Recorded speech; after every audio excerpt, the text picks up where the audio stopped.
वचन वाचा. योहान कृषी वर्तमान याचा 10वा अध्याय. योहान कृषी वर्तमान याचा 10वा अध्याय आणि वचन 9 वाचा. योहान कृषी वर्तमान याचा 10वा अध्याय आणि वचन 9. मी दार आहे. येशू म्हणतो मी दार आहे. हालेलुया. कसलं दार? स्वर्गाचं. बोला कसलं? नीट लक्ष द्या. पापी मनुष्य मरतोय आणि पापात मरताना ना त्याच्या डोळ्यासमोर नाशाचं दार उघडतंय.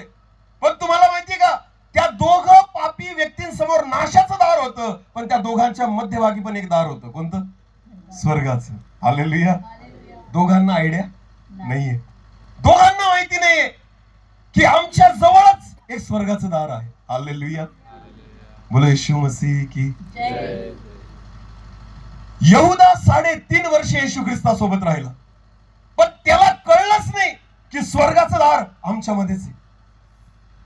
3.5 वर्ष प्रभू येशू ख्रिस्तासोबत घालून सुद्धा यहुदा इस्कारियोत जो होता ना, त्याला ते स्वर्गाचं दार कधीच दिसलं नाही. आज अनेक ख्रिस्ती लोक आहेत, वर्ष झाले आपल्याला अनेक. तुम्ही ना चमत्कार पाहिले, तुम्ही आरोग्य पाहिलं, तुम्ही आशीर्वाद पाहिले. किती लोकांनी स्वर्गाचं दार पाहिलं मला सांगा? अरे येशू जर माझ्या सोबत आहे ना, तर तुम्हाला स्वर्गाचं दार दिसलंच पाहिजे. हालेलुया. यहुदा इस्कारियोतला 3.5 वर्ष नाही दिसलं ते दार. पेत्राला दिसलं, याकोबाला दिसलं, योहानाला दिसलं, आंद्रियासला दिसलं, यहुदाला नाही दिसलं. बायबल असं म्हणतं, यहुदा इस्कारियोतने येशू ख्रिस्ताला किती रुपयात विकलं? बोला बोला किती? 30. बोला किती? कसं विकलं? कसं विकलं? ज्याचं मी काय घेईल, ज्याचा मी काय घेईल? चुंबन. मुक्का घेईल, चुंबन घेईल, तोच तो असेल. बरोबर आहे ना? हा का नाही? तुम्हाला माहिती यहुदाने काय केलं? यहुदा इस्कारियोतने कोणाचं चुंबन घेतलं? कोणाचं? येशूचं नाही घेतलं. यहुदा इस्कारियोतने स्वर्गाच्या दाराचं चुंबन घेतलं. यहुदा इस्कारियोत जो आहे ना, तो स्वर्गाच्या दाराचा मुका घेतोय, पण जातो कुठे? नरकात. जातो कुठे? नरकात. आज अनेक लोक स्वर्गाच्या दाराचं चुंबन घेतात, पण जातात कुठं? नरकामध्ये. काय फायदा? कारण यहुदाला कळतच नव्हतं मी मुका कोणाचा घेतोय. अरे बाबा, हा तू मुका येशूचा नाही घेते, तू मुका स्वर्गाच्या दाराचा घेतोय. येशू म्हणतो मी दार आहे, पण किती लोकांना माहिती की येशू दार आहे? नाही माहिती आपल्याला. या दोघं चोरांना पण माहिती नव्हतं की मध्येच स्वर्गाचं दार आहे. त्यांना नाशाचं दार दिसतंय, त्यांना मरणाचं दार दिसतंय, पण त्यांना मधलं दार दिसत नाही ना, जे स्वर्गाचं आहे. आज सुद्धा मी तुम्हाला सांगतो प्रियांनो, विश्वासी लोकांनो, स्वर्गाचं दार आपल्याला दिसत नाही, बाकी सगळे दरवाजे आपल्याला दिसतात. पण तुम्हाला माहितीये, ख्रिस्ती जीवनामध्ये तुम्हाला स्वर्गाचं दार दिसणं गरजेचं आहे येशूमध्ये. हालेलुया. बोला कसलं दार दिसणं गरजेचं आहे? परत एकदा ते वचन वाचा. सॉरी, आता त्या दोघांना खिळलं उजवीकडे आणि डावीकडे ना. आता पुढचं वचन वाचा. लूक 23:39 पासून पुढे. 39 पासून पुढे. वधस्तंभावर खिळलेल्या त्या अपराध्यांपैकी एकाने त्याची निंदा करून म्हटले. बायबल म्हणतं वधस्तंभावर खिळलेल्या अपराध्यांपैकी एका चोराने येशूची निंदा करून म्हटले, तू ख्रिस्त आहेस ना? तू ख्रिस्त आहेस ना, तर स्वतःला व आम्हालाही वाचव. स्वतःलाही वाचव आणि आम्हालाही वाचव. याला स्वर्गाचं दार दिसतंय का? नाही. याला स्वर्गात जायची इच्छा आहे का? नाही. याचं म्हणणं काय? फक्त आम्हाला काय कर? वाचव. अनेक लोक स्वर्गाच्या दारात बसून भीक मागतात. अनेक लोक स्वर्गाच्या दारात बसून काय मागतात? ही रियालिटी आहे. मी तुम्हाला सांगतो. बसले कुठे आहेत? कोणत्या दारात? स्वर्गाच्या. पण मागता काय आहेत? येशू काय म्हणतो माहिती का? प्रथम तुम्ही त्याचे राज्य आणि त्याची धार्मिकता मिळवण्यासाठी झटा, बाकी सगळ्या गोष्टी मिळतील. हालेलुया. तुम्हाला माहिती का, आपल्यासाठी सगळ्या गोष्टी ठेवलेल्या आहेत, पण कुठं? दारात नाही. कुठं? आतमध्ये. बोला कुठं? बरेचसे ख्रिस्ती लोक आहे ना, विश्वासी लोक दारातच बसून राहतात आयुष्यभर.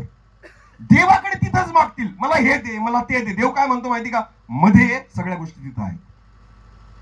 मध्ये ये, तुला सगळ्या गोष्टी भेटतील. तुला आरोग्य पाहिजे, सुख पाहिजे, शांती पाहिजे, आनंद पाहिजे, आशीर्वाद पाहिजे, सोन्याचे रस्ते पाहिजे ना, सगळं आतमध्ये. तू आतमध्ये ये. लोक तसं नाही करत. लोक ना दरवाजावर बसतात स्वर्गाच्या आणि काय मागतात? भीक. सुंदर नावाच्या दरवाजाजवळ बसून एक लंगडा भिकारी काय मागत होता? दरवाजा कोणता होता? मंदिराचा. कोणता होता? मंदिराचा.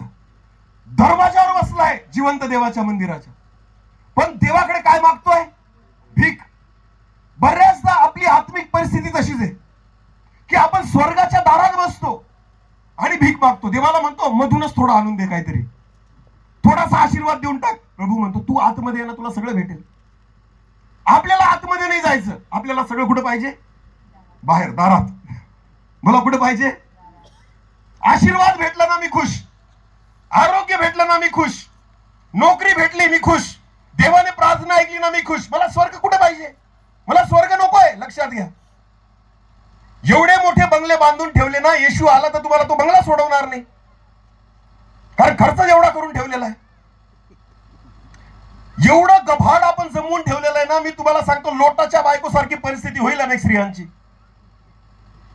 की येशू ख्रिस्त आला तरी यांचं अर्ध लक्ष कुठं राहील? घराकडे. बोला, कुठं राहील? घराकडे. कारण दारात बसून बसून खूप मागून ठेवलंय ना. दारात बसून बसून येशू काय म्हणतो? मी जातो आणि तुमच्यासाठी काय तयार करतो? बोला, काय तयार करतो? आपल्यासाठी काय तयार होते? कुठं? दाराच्या बाहेर का दाराच्या आत? येशू काय म्हणतो? जिथं तुमचं धन आहे तिथं तुमचं काय लागेल? मन. याचा अर्थ येशूची इच्छा काय? दाराच्या आत मन लागावं की दाराच्या मध्ये मन लागावं? हालेलुया. आपलं धन कुठे आहे? बाहेर का आतमध्ये? अरे बोला, खरं धन कुठे आहे? बाहेर का आतमध्ये? घराचं काम कुठं चालू आहे? बाहेर का आतमध्ये? सुख शांती कुठे आहे? बाहेर का आतमध्ये? अनंत कालचं जीवन कुठे आहे? बाहेर का आतमध्ये? पण आपल्याला सगळं कुठं पाहिजे? बाहेर. दाराशी काही घेणं देणं नाही आपल्याला. देवा तू इथं दे, आम्हाला इथं आशीर्वादित कर. आज अनेक लोकांची परिस्थिती तीच आहे. स्वर्गाचं दार दिसत नाही, त्याच दाराच्या बाहेर बघू. म्हणून ना, लंगड्या भिकाऱ्याला मंदिराचं दार दिसतच नव्हतं, त्याला फक्त भीक देणारे दिसायचे. बोला, त्याला कोण दिसायचे? त्याला देव दिसत नव्हता, त्याला आरोग्य देणारा दिसत नव्हता. कोणत्या देवाने आरोग्य दिलं? त्याच ना, जो त्या मंदिरात होता. हालेलुया. ज्याचा ऐकुलता एक पुत्र येशू ख्रिस्त, ज्याच्या नावाने पेत्राने त्याला म्हटलं उठ आणि चालायला लाग. एवढे वर्ष भीक मागतोय त्याच देवाच्या मंदिराच्या दाराच्या बाहेर बसून, पण त्याला नाही भेटलं आरोग्य. लक्षात घ्या, आपली पण परिस्थिती तीच असते की बऱ्याचदा ना, स्वर्गाचं दार आपल्या समोर असतं, आपल्याला दिसत नाही. आपण फक्त ना तिथं बसून तेच मागत राहतो. देवा हे दे, देवा ते दे. प्रभू म्हणतो प्रथम तुम्ही त्याचे राज्य आणि त्याचे नीतिमत्व मिळवण्यासाठी झटा, बाकी सगळ्या गोष्टी तुम्हाला सगळं ठेवलंय स्वर्गात. हालेलुया. एक बहीण, नीट लक्ष द्या. एक स्त्री एकदा चर्चमध्ये आली रविवारच्या दिवशी. मीटिंग वगैरे झाली आणि मीटिंग झाल्यानंतर प्रार्थना करायला येतात ना, तशी पास्टरांकडे आली आणि देवाच्या दासाला म्हणे पास्टर प्रार्थना करा. मग पास्टरांनी म्हटलं काय विनंती? तर तिने सांगितलं मला कधीच त्रास व्हायला नको, मला कधी दुःख यायला, मला कधीच अडचणी यायला, मला कधीच समस्या यायला नको, अशी प्रार्थना माझ्यासाठी करा. पास्टरांनी म्हटलं ठीक आहे, डोळे झाक. तिने डोळे झाकले, पास्टरांनी हात ठेवला आणि म्हटलं देवा आज हिला उचलून घे. काय प्रार्थना केली? हात ठेवून, देवा आज हिला उचलून घे. तिने पास्टरांचा हात झटकला. ती म्हणते पास्टर येडे झाले का काय? देवाने ऐकलं मग, देवाने ऐकलं मग. पास्टर तिला म्हटले बाई, सुख शांती आनंद आशीर्वाद सगळ्या चांगल्या गोष्टी फक्त तिथंच आहे, फक्त तिथंच आहे. मग तू जे मागतेय ना ते मी देऊ शकत नाही, तुला जे पाहिजे ना ते कुठं भेटेल? स्वर्ग. मग काय चुकीची प्रार्थना केली? किती लोकांना स्वर्गात जायचंय? हात वर करा. आता बघा, बाकीच्यांना डाऊट आहे का? किती लोकांना स्वर्गात जायचंय? हात वर करा ना. बरोबर आहे, ठीक आहे. किती लोकांना मरायचंय? हात वर करा. मी प्रार्थना करतो ना. अरे करा ना आता. स्वर्ग पाहिजे, मरायचं. स्वर्ग भेटेल कसं काय मला सांगा ना. हा, अरे तुमचा कपडा सुद्धा चालत नाही तिथं स्वर्गात. एलियाला उचलून घेतलं तर त्याचा झगा खाली पडला. तुमचा ब्रँड तुमच्याच कडं. हालेलुया. खरंय की नाही? एलियाला जिवंत उचललं ना देवाने. मग कपडा सोबत राहिला का? झगा त्याच्या अंगावरून खाली पडला. देव काहीच घेत नाही इथलं. हालेलुया. म्हणून घरचे पण काही ठेवत आयुष्यभर मरमर मरतात पैशासाठी ना. कोडी कोडी जमवतात, घरं बांधतात, पैसे जमा करतात, सोनं चांदी खरेदी करतात. मेल्यानंतर आहेत ना खिशात एक दमडी ठेवत नाही घरचे लोक. ठेवतात का सांगा ना मला. पैसे पण उधळतात तर नोटा नाही टाकत हो, चिल्लर टाकतात जी चालत पण नाही. आणि आयुष्यभर याने पैसा कमवला बर का. बहिणींनो खूप सोनं करून ठेवलं, मेल्यानंतर आहे ना पोरगीच सांगते कानात येऊन, कानातलं काढून घे, गळ्यातलं काढून घे ना. नवराच म्हणतो की सोनं काढून घे. एवढं कमवलं आणि एवढं जमवलं, त्याच्यातली एक दमडी सुद्धा वर जात नाही. लक्षात घ्या, काहीच जात नाही स्वर्गामध्ये, पण पूर्ण जीव त्याच्यामध्ये आपला ना. आज हीच परिस्थिती माणसाची. स्वर्गात नाही जायचंय आम्हाला, आम्हाला इथंच द्या सगळं काय पाहिजे ते. स्वर्गात जायचंय का? हा. मरायचं का? नाही. मग बिना मरायचे स्वर्गात कसे जा? सोपं आहे ना.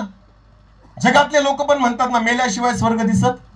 मग तुम्ही कसे जिवंतपणे जातायत? एखादाच असतो एलिया. आपण तर काही एलिया सारखे नाहीये. दिवसातून 5 मिनिटं प्रार्थना करणारे एलिया बनतील का? कॅलेंडरचं एक वचन वाचणारे लोक एलिया बनतील का? जे फक्त रविवारी चर्चला जातात, 8चं चर्च असतं, 9ला शिरतात आतमध्ये, ते एलिया बनतील का? ज्यांना इतके वर्ष झाले ख्रिस्ती बनून सुद्धा आपण गाणे पुस्तकाशिवाय म्हणू शकत नाही, ते एलिया बनतील का?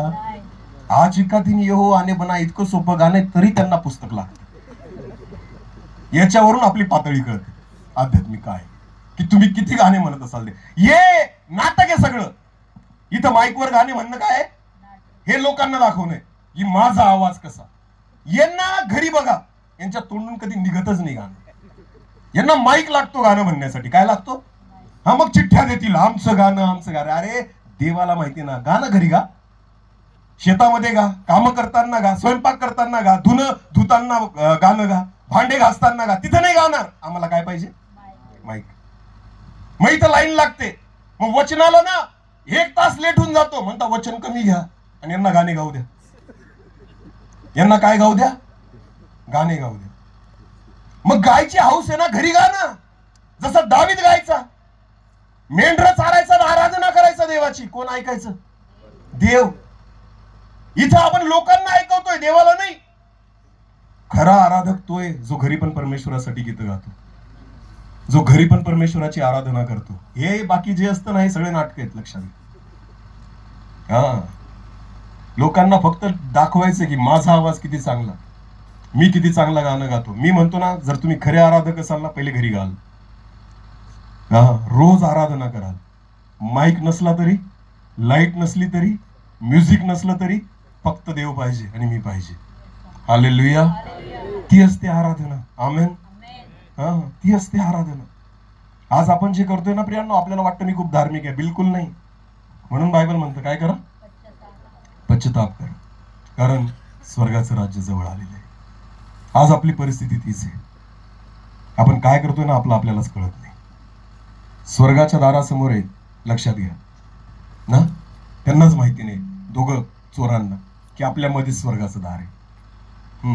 आता ते वचन परत एकदा वाचा. वधस्तंभावर खिळलेल्या त्या अपराधांपैकी एकाने त्याची निंदा करून म्हटले, हा, तू ख्रिस्त आहेस ना, हा, तर स्वतःला व आम्हालाही वाचव. हा. परंतु दुसऱ्याने त्याचा निषेध करून म्हटले, हा.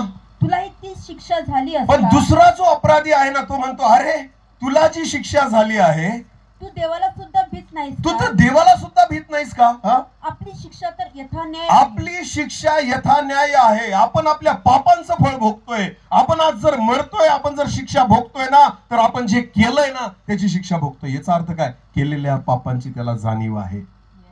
या दुसऱ्या चोराला त्याला केलेल्या पापांची जाणीव आहे. पण पहिला जो चोर आहे ना, तो येशूला म्हणतो, जर तू ख्रिस्त असशील ना, तर स्वतःला पण वाचव आणि आम्हाला पण वाचव. दाराशी घेणं देणं नाहीये.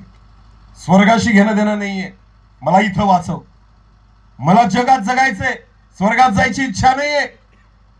चोराला जर वाचवलं असतं समजा, त्याची प्रार्थना येशूने ऐकली असती, याने परत काय केली असती? चोरी. बोला, काय केली असती? चोरी. सोपी गोष्ट आहे ना. चोर प्रार्थना करतोय, जर तू ख्रिस्त असशील तर मला काय कर, वाचव. जर चोराला येशूने चोराची प्रार्थना ऐकली असती, तर चोराने जर समजा येशूने त्याला वाचवलं असतं, तर चोराने परत काय केलं असतं? चोरी. मग काय फायदा वाचून? काय फायदा काय वाचून? लक्षात घ्या. म्हणून काही गोष्टी ना परमेश्वर आपल्या ऐकत नाही. काही प्रार्थना आपल्या ऐकल्या जात, कारण देवाला माहिती ऐकलं बी ना तर काही फायदा होणार नाहीये. तुम्ही तेच कराल, परत तुम्ही तेच कराल. म्हणून परमेश्वर बऱ्याचदा आपल्या चुकीच्या प्रार्थना ऐकत नाही. लक्षात घ्या.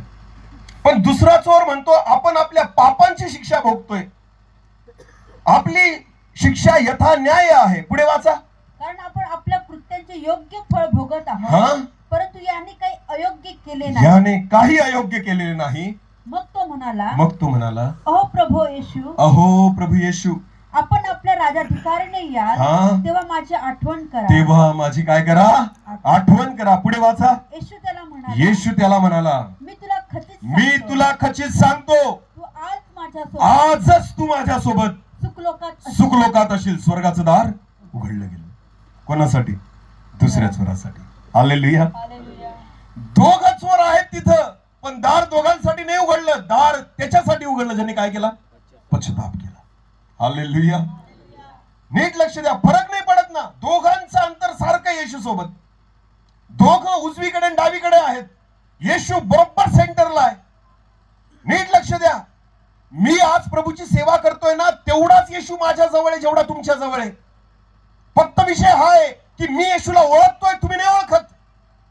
मला स्वर्गाचं दार दिसतंय, तुम्हाला नाही दिसत. फक्त एवढा फरक आहे. अंतर तेवढंच आहे. यहुदाचं आणि पेत्राचं अंतर सारखंच होतं येशू सोबत. येशू ख्रिस्ताने सांगितलं शिष्यांना की तुमच्यापैकी एक जण मला धरून देईल. काय बोलला येशू? तुमच्या 12 जणांपैकी एक जण मला काय करेल? धरून देईल. मग पेत्राने ओळखून घेतलं तो यहुदा आहे, असं लिहिलंय बायबल मध्ये. योहानाने ओळखलं तो यहुदा आहे, लिहिलंय बायबल मध्ये. काय लिहिलंय तिथं? ते एकमेकांना बघायला लागले. काय काय काय? ते एकमेकांना. याचा अर्थ काय होतो? यहुदा ओळखला जात नाही. 12 लोक आहेत, पण पेत्राला सुद्धा ओळखता येत नाही की तो कोण आहे. योहानाला पण ओळखता येत नाही, याकोबाला ओळखता येत नाही. याचा अर्थ काय? यहुदा सुद्धा त्यांच्यासारखाच असेल ना. गाणे म्हणणारा ना, सेवा करणारा, ओळखताच येऊन नाही राहिला की हाच येतो. ते एकमेकांचं तोंड बघायला लागले. आज पण तेच आहे. मी तुम्हाला सांगतो, ओळखता येत नाही. नीतिमान पण सारखाच देतो आणि धार्मिक पण. मी नेहमी एक उदाहरण देतो. गव्हाचं पोतं. बोला, कोणतं पोतं? 50 किलोचं पोतं असतं ना, विकत आणलं आपण मार्केटमधून. जेव्हा साफ करतो ना आपण, त्याच्यामध्ये 1 किलो खडे निघतात. किती? बोला ना, 1 किलो. पण जेव्हा ते खडे त्याच्यामध्ये असतात ना, 50 किलोच्या पोत्यामध्ये, ते त्याच्यातच असतात. पण ते पोतं जेव्हा ठेवलेलं असतं ना, आपण त्याला काय म्हणतो? खड्यांचं पोतं का गव्हाचं पोतं? पण त्याच्यात काय? खडे पण आहेत ना. पण नाव काय? गव्हाचं पोतं. आज सुद्धा ना ख्रिस्ती मंडळी काय म्हणतात? पण त्याच्यात गहू पण आहेत आणि खडे पण आहेत. पण पोतं आहे ना, आता सध्या काय? पोतं. म्हणून नाव एकच आहे. काय? ख्रिस्ती मंडळी. मग प्रत्येकाला वाटतं मी पण तोच आहे. त्याच्यात गहू पण आहेत आणि खडे पण आहेत. पण जोपर्यंत पोतं बांधलेलं असतं ना, तोपर्यंत त्या खड्यांना पण गव्हाचं नाव भेटतं. समजतंय का? बरं, एक मला सांगा, पोतं किती किलोचं आहे? 50. खडे किती किलो आहे? मग तुम्ही खड्यांची किंमत किती दिली? खड्याची किंमत किती देऊन आले? गव्हा इतकी. समजा 80 रुपये किलो गहू आहे. किती रुपये? 80 रुपये. याचा अर्थ तुम्ही खडे पण किती किलोने आणले? असं जर मी तुम्हाला खडे विकले, तुम्ही घ्याल? अरे बोला ना, 80 रुपयाने घ्याल? पण तेच गव्हामध्ये मिक्स करून दिले तर घेऊन घ्याल ना? अरे बोला ना, घेऊन घ्याल ना? मग विचार करा, खडे किती, काय भाव पडले मला? 80 रुपये. आज पण तेच आहे ना. खड्यांसाठी पण तीच किंमत चुकवलेली आहे जी गव्हासाठी. हालेलुया. येशूने रक्त सर्वांसाठी सांडलं. आमेन. जो धर्मी आहे त्याच्यासाठी पण आणि जो पापी आहे त्याच्यासाठी पण. किंमत एकच चुकवलेली आहे. पण तुम्हाला माहितीये ज्यावेळेस निवडायचा वेळ येईल ना तर फेकलं काय जाईल? खडे का गहू? बोला बोला, खडे का गहू? का बरं असं? तुम्ही 80 रुपये किलोने खडे आणले तर खा ना, ते बी दळून खा. खाल? अरे बोला, खाल? मग काय कराल? फेकून द्याल. दुकानदार परत घेईल? फेकून द्याल. फेकण्याशिवाय पर्याय. ज्या दिवशी प्रभू येशू ख्रिस्त निवडेल, घ्यायला येईल, फक्त गहू उचलला जाईल, खडे फेकून देईल. बोला, खडे. पण आता सध्या कशात आहेत? पोत्यात. बोला, कशात आहेत? पोत्यात. म्हणून समजत नाही. सगळ्यांना ओळखलं जातं गव्हाचं पोतं. ख्रिस्ती मंडळी ना, चर्च, सर्व मंडळी म्हणून ओळखली जाते ना, म्हणून सगळेच धकून जात ना. जो स्वर्गात जाणार आहे तो बी बसलाय आणि जो अधोलोकात जाणार आहे तोही बसलाय. पण तरी देव तुम्हाला संधी देतोय, पश्चाताप करा, कारण स्वर्गाचं राज्य. मी तुम्हाला सांगतो, एकाचाही नाश नाही व्हावा अशी देवाची इच्छा आहे. हालेलुया. एकाचाही नाश नाही व्हावा ही परमेश्वराची इच्छा आहे. आणि म्हणूनच परमेश्वर आपल्याशी बोलतोय. लक्षात घ्या. कळत नाही आपल्याला बऱ्याचदा की मी पापात आहे. कळत नाही आपल्याला बऱ्याचदा माझं अजून नाव स्वर्गीय जीवनी पुस्तकात नाही लिहिलं गेलेलं आहे. कळत नाही आपल्याला. म्हणून देव ओरडून ओरडून आपल्याला बोलतोय, पश्चाताप करा, कारण स्वर्गाचं राज्य जवळ आहे. दार मध्येच होतं पण एकाला सापडलं, एका चोराला. येशू म्हणतो, आज माझ्यासोबत तू कुठं असशील? सुखलोकात असशील. उघडलं गेलं स्वर्गाचं दार, कारण त्यांनी पश्चाताप केला. आज जे पश्चाताप करतील त्यांच्यासाठी स्वर्गाचं दार उघडलं जाईल. हालेलुया. पश्चाताप केल्याशिवाय येशू स्वर्गाचं दार तुम्हाला कधीच दिसू शकत नाही. विश्वास धरल्याने तुम्हाला आरोग्य मिळेल. विश्वास धरल्याने तुमच्या प्रार्थना ऐकल्या जातील. विश्वास धरणारे चमत्कार होतील. पण पश्चाताप केल्याने स्वर्गाचं दार उघडलं जाईल. लक्षात घ्या. पश्चाताप केल्याने स्वर्गाचं दार उघडलं जाईल. 10 कुष्ठरोगी त्यांनी विश्वास ठेवला की तू आम्हाला बरं करू शकतो. जाता जाता बरे झाले, पण बायबल म्हणतं एकच माघारी परत आला. का? कारण त्याला फक्त आरोग्य नको होतं, त्याला स्वर्गाचं दार पाहिजे होतं. हालेलुया. आज तीच परिस्थिती आहे. 100 लोकांपैकी 90% लोक आशीर्वादाच्या मागे आहेत. 10% जे आहेत ना, त्यांना स्वर्गाचं दार पाहिजे. आणि बायबल म्हणतं तुम्ही काय करा? पश्चाताप करा, म्हणजे स्वर्गाचं राज्य कारण जवळ आहे. हालेलुया. प्रियांनो, आज देवाची इच्छा आहे ते स्वर्गाचं दार आपण ओळखावं जे त्या चोरांच्या मध्ये होतं. आमेन. हा, येशू म्हणतो मी काय आहे? दार आहे. तेच दार आज तुमच्यामध्ये आहे. तेच दार आज आपल्या समोर आहे. पण त्या दारातून प्रवेश तेव्हाच होईल जेव्हा तुम्ही काय करा? पश्चाताप करा. आणि म्हणून देवाची इच्छा आहे पश्चाताप करा, कारण स्वर्गाचं राज्य जवळ आहे. हालेलुया.